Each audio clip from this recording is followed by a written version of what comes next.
Good afternoon, my Real News Midday TV family. Welcome back to the channel for another news update. And in the news this afternoon, administrators urged to increase vigilance to prevent weapons in schools. Education Minister Favour Williams is calling for school administrators to increase vigilance to prevent students from bringing weapons into schools. Her comment comes amid reports of 2 violent incidents among students involving knives. The Education Minister says these acts of violence among students are unacceptable and concerning. She says more should be done to prevent weapons entering schools. We know that our schools do school bag searches to prevent knives, guns, and other harmful weapons from entering the school compound. We ask our principals and the safety and security teams to increase the vigilance, broaden the scope of the searches, including unannounced school bag searches during school hours. We also know that many of our students struggle to manage strong emotions like anger or frustration due to undeveloped emotional regulation skills and therefore may resort to aggression. So students, I implore you to access any or all of the support available at your schools.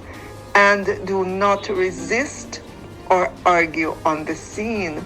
This will minimize misunderstandings and reduce the potential for escalation. If you feel your rights are violated, again, do not argue on the scene. Instead, document what happened immediately after and seek legal counsel to address it formally.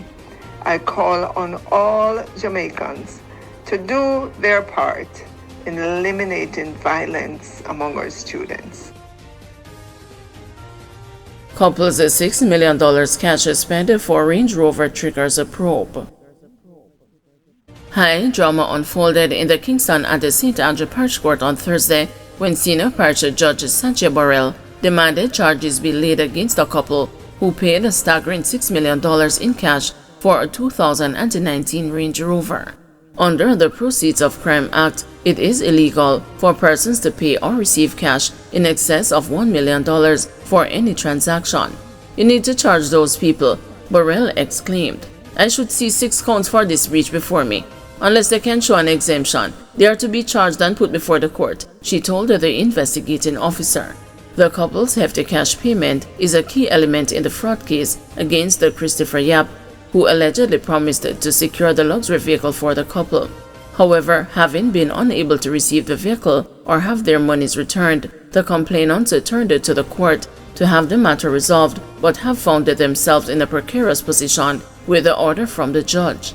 Meanwhile, on Thursday, attorney-at-law Janoy Pinnock successfully secured a bail for Yap, arguing that his client is willing to compensate the victims. Yap was slapped with a $2 million bail, with at least 4 sureties required to report to the police 3 times a week and forced to surrender his travel documents. A stop order and a fingerprint order were also imposed. The high-stakes case has been adjourned until December 10. Boston Drug Center remains closed.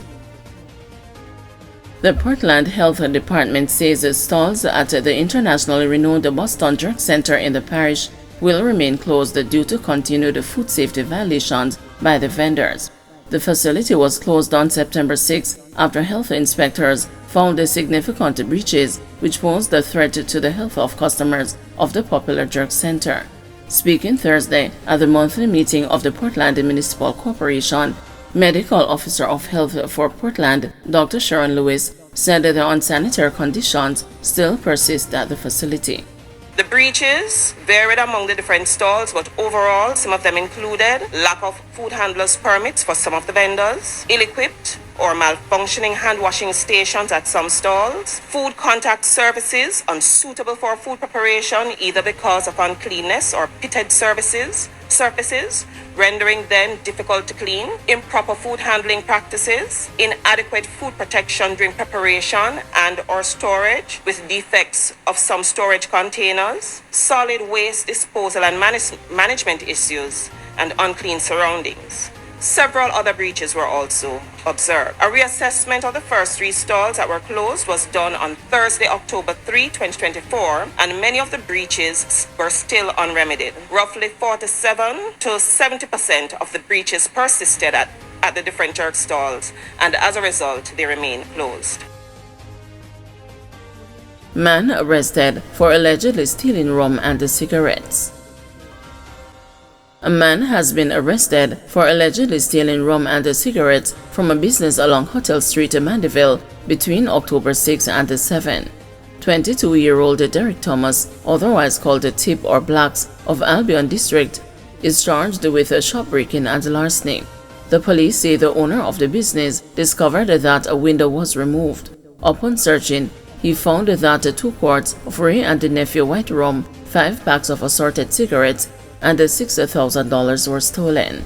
On Wednesday, the police launched an investigation leading to the arrest of Thomas, who reportedly confessed to the crime.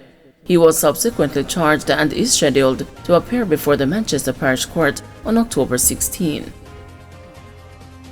Curfew imposed in sections of Cassava Peace, St. Andrew. A 48-hour curfew has been imposed in sections of Cassava Peace, St. Andrew. It follows a Wednesday night's drive-by shooting in the area, which claimed the life of 28-year-old Kellyanne Bernard. 5 other people were wounded. The curfew began at 6 o'clock Thursday evening and will remain in effect until 6 p.m. on Saturday. The boundaries of the curfew are north from Grosvenor Heights to the intersection of Grosvenor Terrace and the Constance Spring Road, south from the intersection of Clifton Boulevard and the Mannings Hill Road to the intersection of Mannings Hill Road and the Glen Drive, east from the intersection of Grosvenor Terrace and the Constance Spring Road, along Constance Spring Road through Cassava Peace Road to the intersection of Mannings Hill Road and the Clifton Boulevard, and west from the intersection of Mannings Hill Road and the Glen Drive to Grosvenor Heights. Emergency service workers urged to pay attention to their mental health.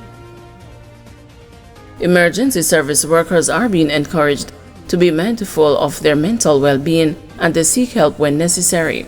National Security Minister Dr. Harris Chang says that those officers who deal with domestic conflicts, violent crimes, and road carnage are especially at risk of mental illness or other health-related issues. Dr. Chang says that the police force has come a long way in placing the mental health of service members as a top priority issue. Up to 5 or 6 years ago, it was not necessarily on the front burner of the police force thinking. I feel I made a contribution that the police have been able to advance professionally in a certain way.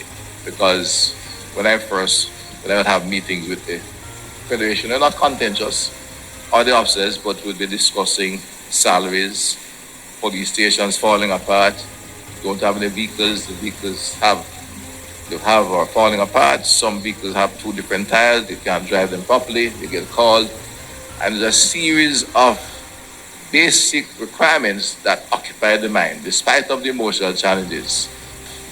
It's unfortunate, I think we're growing out of it, thankfully, but it's still there, and sometimes we have a problem, and in the institution, part of what we have to orient the officers, both the fire services and the police and all the emergency services, how that when they themselves are faced with the challenge, how to take steps early on to deal with it. Guys, thank you for watching. See you this evening at 6 p.m. for another news update.